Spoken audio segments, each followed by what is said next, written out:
ಇಂದಿನ ವಿಡಿಯೋದಲ್ಲಿ ಸರ್ವೆ ಇಲಾಖೆಗೆ ನೀವು ಕಟ್ಟಿರುವ ಅರ್ಜಿಯನ್ನು ಹಾಗೂ ಸರ್ವೆ ನಕ್ಷೆ ಹೇಗೆ ವೀಕ್ಷಿಸುವುದು ಎಂದು ಮಾಹಿತಿ ತಿಳಿಯೋಣ. ವಿಡಿಯೋ ಮುಂದುವರಿಸುವುದಕ್ಕೆ ಮುಂಚೆ ನಮ್ಮ ಚಾನೆಲ್ ಅನ್ನು ಸಬ್ಸ್ಕ್ರೈಬ್ ಮಾಡಿ, ಲೈಕ್ ಮಾಡಿ. ಮೊದಲಿಗೆ ಭೂ-ಮೋಜಿನಿ ವೆಬ್ಸೈಟ್ ಓಪನ್ ಮಾಡ್ಕೋಬೇಕು. ವೆಬ್ಸೈಟ್ ಲಿಂಕ್ನ ಡಿಸ್ಕ್ರಿಪ್ಷನ್ನಲ್ಲಿ ಪ್ರೊವೈಡ್ ಮಾಡಿರ್ತೀನಿ. ಮೋಜಿನಿ ಅಪ್ಲಿಕೇಶನ್ ಸ್ಟೇಟಸ್ ವೆಬ್ಸೈಟ್ ಓಪನ್ ಆಗುತ್ತೆ. ಇಲ್ಲಿ ಲೇಟೆಸ್ಟ್ ರೆಕಾರ್ಡ್ ಮತ್ತು ಆರ್ಚಿಡ್ ಸೆಕ್ಷನ್ ಅಂತ ಇದೆ. ಲೇಟೆಸ್ಟ್ ರೆಕಾರ್ಡ್ ಅಂದ್ರೆ 2019 ಮೇಲ್ಪಟ್ಟ ಅರ್ಜಿಯನ್ನು ಲೇಟೆಸ್ಟ್ ರೆಕಾರ್ಡ್ನಲ್ಲಿ ನೋಡಬಹುದು. ಹಾಗೆ ಆರ್ಚಿವ್ ಸೆಕ್ಷನ್ನಲ್ಲಿ 2019 ಹಳೆಯ ಅರ್ಜಿಯನ್ನು ಹಾಗೂ ನಕ್ಷೆಯನ್ನು ಆರ್ಚಿಡ್ ಸೆಕ್ಷನ್ನಲ್ಲಿ ನೋಡಬಹುದು. ನಿಮಗೆ ಇದರಲ್ಲಿ 3 ಆಪ್ಷನ್ಸ್ ಇದೆ. ಮೊದಲನೆಯ option application number. Application number ಅಂದ್ರೆ ನೀವು ಸರ್ವೆ ಇಲಾಖೆ ಕಟ್ಟಿರುವ ಅರ್ಜಿಯಲ್ಲಿ ನಿಮಗೆ ನಂಬರ್ ಸಿಗುತ್ತೆ.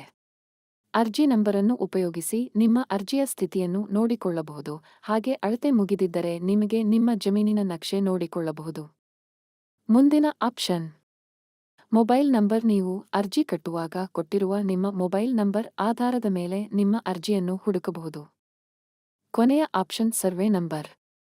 ಇದರಲ್ಲಿ ನಿಮ್ಮ ಡಿಸ್ಟ್ರಿಕ್ಟ್, ತಾಲೂಕು, ಹೋಬಳಿ ಹಾಗೂ ಗ್ರಾಮ ಸೆಲೆಕ್ಟ್ ಮಾಡಿಕೊಂಡು ನಿಮ್ಮ ಸರ್ವೆ ನಂಬರ್ ಎಂಟ್ರಿ ಮಾಡಿದ್ರೆ ನೀವು ಕೊಟ್ಟಿರುವ ಅರ್ಜಿ ಡಿಸ್ಪ್ಲೇ ಆಗುತ್ತೆ.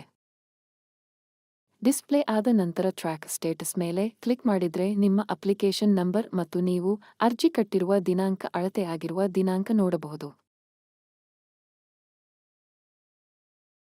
ಹಾಗೆ ಸ್ಕೆಚ್ ವ್ಯೂ ಮೇಲೆ ಕ್ಲಿಕ್ ಮಾಡಿದ್ರೆ ನಿಮಗೆ ನಿಮ್ಮ ಜಮೀನಿನ ನಕ್ಷೆ ಸಿಗುತ್ತೆ. ನಕ್ಷೆ ಪ್ರಿಂಟೌಟ್ ತಗೊಂಡು ನೀವು ಬಳಸ್ಕೋಬಹುದು.